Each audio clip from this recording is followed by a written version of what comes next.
എല്ലാവർക്കും news first മലയാളത്തിന്റെ പുതിയൊരു വീഡിയോയിലേക്ക് സ്വാഗതം. ക്രിക്കറ്റ് വാർത്തകൾ ആദ്യമേ അറിയാൻ ഈ ചാനൽ മറക്കാതെ സബ്സ്ക്രൈബ് ചെയ്യുക. വേൾഡ് കപ്പ് ഗ്രൂപ്പ് ഘട്ട മത്സരത്തിലെ ഇന്ത്യയുടെ അവസാന മത്സരം നാളെയാണ്. കാനഡയാണ് ഇന്ത്യയുടെ എതിരാളികൾ. ആദ്യ 3 മത്സരവും ജയിച്ച ഇന്ത്യ സൂപ്പർ 8 റൗണ്ടിലേക്ക് യോഗ്യത നേടിയിട്ടുണ്ട്. അതുകൊണ്ട് തന്നെ നാളത്തെ മത്സരത്തിൽ പുതിയ താരങ്ങൾ ആയിരിക്കും ഇന്ത്യക്ക് വേണ്ടി കളത്തിൽ ഇറങ്ങാൻ പോകുന്നത്. ഇപ്പോഴിതാ കാനഡയ്ക്കെതിരെയുള്ള മത്സരത്തിന് മുന്നോടിയായി ഇന്ത്യ പ്രാക്ടീസ് മാച്ച് കളിച്ചിരിക്കുകയാണ്. ഇന്നത്തെ മത്സരത്തിൽ ഇന്ത്യക്ക് വേണ്ടി തിളങ്ങിയത് സഞ്ജു സാംസൺ ആയിരുന്നു.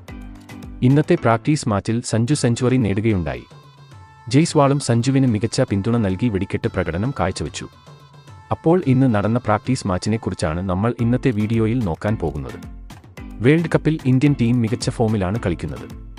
ബാറ്റിംഗിലും ബൗളിംഗിലും മികച്ച പ്രകടനം നടത്തുന്ന ഇന്ത്യക്ക് ഓപ്പണിംഗിൽ കോഹ്ലിയുടെ ഫോം മാത്രമാണ് തിരിച്ചടിയാകുന്നത്. ആദ്യ 3 മത്സരം ജയിച്ചുകൊണ്ട് തന്നെ ഇന്ത്യ ഓൾറെഡി സൂപ്പർ 8 റൗണ്ടിലേക്ക് യോഗ്യത നേടി.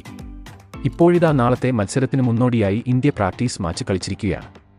ഇന്നത്തെ ഇൻട്രാ സ്ക്വാഡ് പ്രാക്ടീസ് മാച്ചിൽ സഞ്ജുവിന്റെ വെടിക്കെട്ട് പ്രകടനമാണ് നമുക്ക് കാണാൻ കഴിഞ്ഞത്. ബൗളർമാരെ സഞ്ജു തലങ്ങും വിലങ്ങും അടിച്ചു.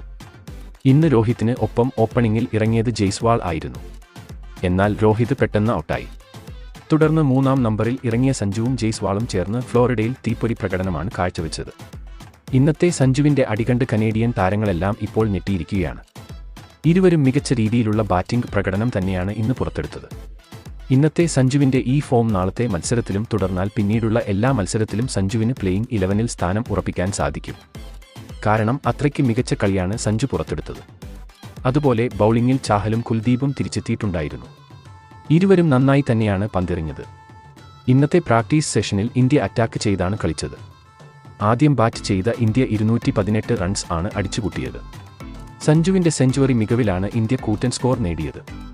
ഇന്നത്തെ പ്രാക്ടീസ് മാച്ചിൽ സഞ്ജു ഇങ്ങനെ കളിച്ചുവെങ്കിൽ നാളത്തെ മത്സരത്തിലും സഞ്ജുവിന്റെ ഒരു ആറാട്ടിനായി ആണ് മലയാളി ആരാധകർ കാത്തിരിക്കുന്നത്.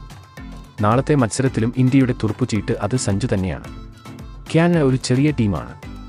അതുകൊണ്ട് തന്നെ ഇന്ത്യക്ക് മുന്നിൽ നാളെ കാനഡ മുട്ടുകുത്തും എന്നത് ഉറപ്പാണ്. നാളത്തെ മത്സരത്തിൽ സഞ്ജുവും ജയ്സ്വാളും ടീമിൽ ഉള്ളതുകൊണ്ട് തന്നെ ഫ്ലോറിഡയിൽ ഒരു വെടിക്കെട്ട് പ്രകടനം ആയിരിക്കും നമുക്ക് കാണാൻ കഴിയുന്നത്. കാനഡയ്ക്കെതിരെയുള്ള നാളത്തെ മത്സരം ഇന്ത്യ ഒരു പ്രാക്ടീസ് മാച്ച് പോലെയാണ് കാണുന്നത്. അപ്പോൾ നാളെ കാനഡയ്ക്കെതിരെ ഇന്ത്യ റെക്കോർഡ് വിജയം നേടുമോ? ഇതിനെക്കുറിച്ചുള്ള നിങ്ങളുടെ അഭിപ്രായം താഴെ കമന്റ് ചെയ്യുക. അപ്പോൾ ഇതുപോലത്തെ ക്രിക്കറ്റ് വാർത്തകൾക്കായി ഈ ചാനൽ മറക്കാതെ സബ്സ്ക്രൈബ് ചെയ്യുക.